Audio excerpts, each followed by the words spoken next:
આપણે બધા એક એવા સમાજમાં રહીએ છીએ જે ક્યાંક ને ક્યાંક આપણને અંધશ્રદ્ધા જોવા મળતી હોય છે. આપણે ચાંદ સુધી તો પહોંચી ગયા છે, પણ ક્યાંક ને ક્યાંક આપણે જ્યારે છાપું ખોલીને સવારે વાંચીએ તો તમને ક્યાંક ને ક્યાંક જોવા મળતું હશે કે અહીંયા તાંત્રિક વિધિના નામે છેતરપિંડી થઈ.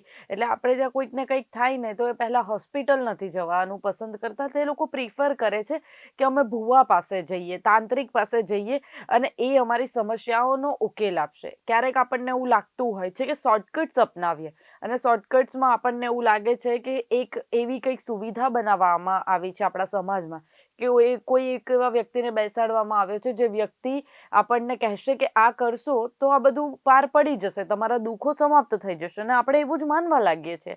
અને પછી આપણે ક્યાંક ને ક્યાંક કોઈ છેતરપિંડીનો કે કોઈ ફ્રોડનો શિકાર બનતા હોય છે. કાલે પણ એક વિડીયો બેનિફિટ ન્યૂઝે અપલોડ કર્યો હતો ને જેમાં પણ આવું જ હતું કે છેતરપિંડીના નામે એની સાથે ઠગાઈ થઈ.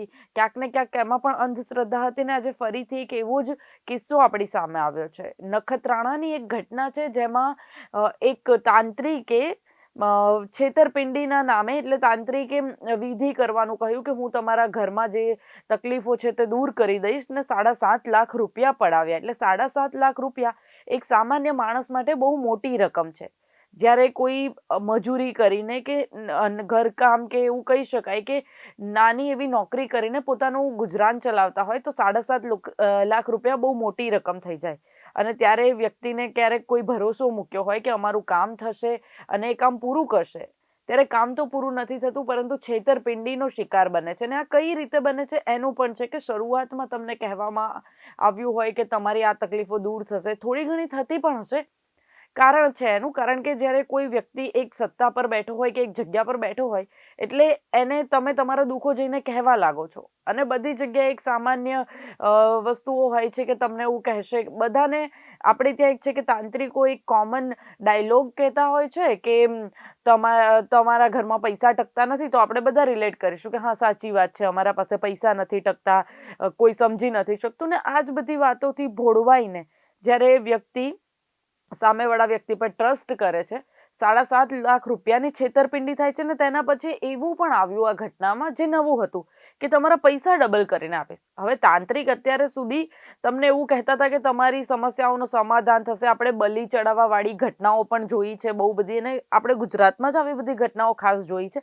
અને ત્યારે હવે એવું આવે કે પૈસા ડબલ કરી દઈશ, અને જ્યારે વ્યક્તિને ખબર પડે કે આ છેતરપિંડી થઈ છે ત્યારે આ ઘટના આપણી સામે ઉજાગર થાય છે. શું છે આ સમગ્ર ઘટના તે આ વિડીયોમાં જાણીશું. જો તમે જ ઈચ્છતા હોય કે આવા જ વિડીયો બેનિફિટ ન્યૂઝ તમારા તરફ લઈને આવે તો બેનિફિટ ન્યૂઝને લાઇક કરો, શેર કરો અને સબસ્ક્રાઇબ કરવાનું ભૂલશો નહીં. તાંત્રિક વિધિના નામે છેતરપિંડી કરીને લોકો પાસેથી લાખો રૂપિયા પડાવનારા 2 શખ્સોને નખત્રાણા પોલીસે ઝડપી પાડ્યા છે. આ મામલે ફરિયાદીએ પોલીસ સ્ટેશનમાં ફરિયાદ નોંધાવી કે છેલ્લા 7 વર્ષથી 2 આરોપીઓએ પોતાને ફકીર બાપુ તરીકે ઓળખ આપીને નડતર દૂર કરવા તાંત્રિક વિધિ કરવાનું કહ્યું અને પૈસા ડબલ કરવાની લાલચ આપીને કુલ 7.5 લાખ રૂપિયા પડાવી લીધા છે. ત્યારબાદ પણ વધુમાં તાંત્રિક વિધિ કરવાને બહાને વધારે પૈસાની માંગણી કરીને ફરિયાદીને માનસિક ત્રાસ આપતા હતા. નખત્રાણા પોલીસે આરોપી પીર મામદ ફકીર ઉર્ફ ફિરોઝ ફકીરને અને લતીફ ફકીરને 7.5 લાખ રૂપિયામાંથી 7.20 લાખ રૂપિયાના મુદ્દામાલ સાથે ઝડપી પાડ્યા છે. આરોપીઓની મોડસ ઓપરેટન્ડી એવી હતી કે તેઓ લોકોને ટાર્ગેટ કરતા હતા કે જેમના ઘરમાં નાના મોટા દુઃખ કે સમસ્યાઓ હોય તેમને વિશ્વાસમાં લઈને અલગ અલગ જગ્યાએ બોલાવી તાંત્રિક વિધિના નામે પૈસા પડાવતા હતા. સાથે જ વાડીમાંથી સોનાના માટલા કે રૂપિયા ભરેલા કોથળા નીકળશે તેવી લાલચ આપીને છેતરપિંડી કરતા હતા. એટલે લો બોલો, સામેવાળા તો કહી દે કે આવું થશે, પણ તમે માનનારા એટલે તમે પોતે પણ પોતાને છેતરી રહ્યા છો એવું કહી શકાય. હાલ પોલીસે બંને આરોપીઓને ઝડપી પાડીને વધુ તપાસ હાથ ધરી છે. તેમણે અન્ય કેટલાક લોકો સાથે આવી ઠગાઈ પણ આચરી છે તેની વાત પણ સામે આવી છે. નખત્રાણા પોલીસ દ્વારા પીઆઈ શ્રી એમ મકવાણા અને તેમની ટીમ દ્વારા 2 ઈસમોને એમની વિરુદ્ધ ગુનો દાખલ કરીને એમને અટક કરવામાં આવેલા છે. જેમાં આ ઈસમો લોકોને નડતર દૂર કરવા માટે અને તમને નાણાકીય લાભ થશે, ખેતરમાંથી ઘરેણાં મળેલો, માટલા મળશે, પૈસા ડબલ થઈ જશે, એવી બધી લાલચો આપીને તાંત્રિક વિધિ કરવાના બહાને એમની પાસેથી પૈસા પડાવતા હતા. એવી બાતમીના આધારે એ લોકોએ ઝટકું ગોઠવીને આ 2 ઈસમોને પકડીને તેમને અટક કરેલા છે અને નામદાર કોર્ટમાં એમને રજૂ કરીને 2 દિવસના રિમાન્ડ મેળવેલા છે.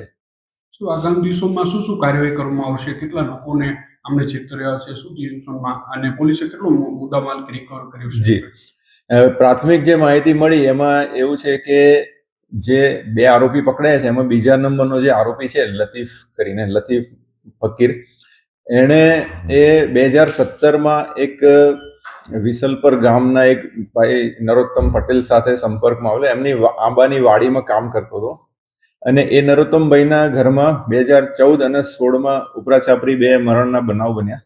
એટલે એ ભાઈ શોકમાં રહેતા હતા અને નિરાશ હતા. એટલે આ ભાઈએ એવું એમને કીધું કે તમારા ઘરમાં નડતર છે અને એ નડતર દૂર કરવા માટે અજમેરથી ફકીર બાબા છે એમની સાથે તમને ઓળખાણ કરાવો અને તમારે ફ્રીમાં આ બધું નડતર દૂર થઈ જશે એમ કરીને પછી પેલા ભાઈ એ હા પાડી. એટલે એમને પોતાના જ ભાઈ સાથે, જે એનો મોટો ભાઈ છે એનું નામ છે પીર મામદ, એની સાથે ઓળખાણ કરાવી. એને પીર મામદને જ એણે ફકીર તરીકે, બાવા તરીકે લાવ્યા અને પછી વિધિઓ શરૂઆતમાં મફતમાં વિધિઓ કરાવડાવી અને પછી આવી બધી લાલચો આપી કે તમારું આ નડતર દૂર થશે, તમારા ખેતરમાંથી આ રીતે પૈસા, પેલા ઘરેણા મળેલા માટલા મળશે ને બધું. એમ કરીને 2019 થી 2025 દરમિયાન જુદી જુદી વિધિઓના માટે 7.5 લાખ રૂપિયા એ લોકોએ લીધા હતા. એમાંથી નખત્રાણા પોલીસે 7,20,000 રૂપિયા રિકવર કરેલા છે.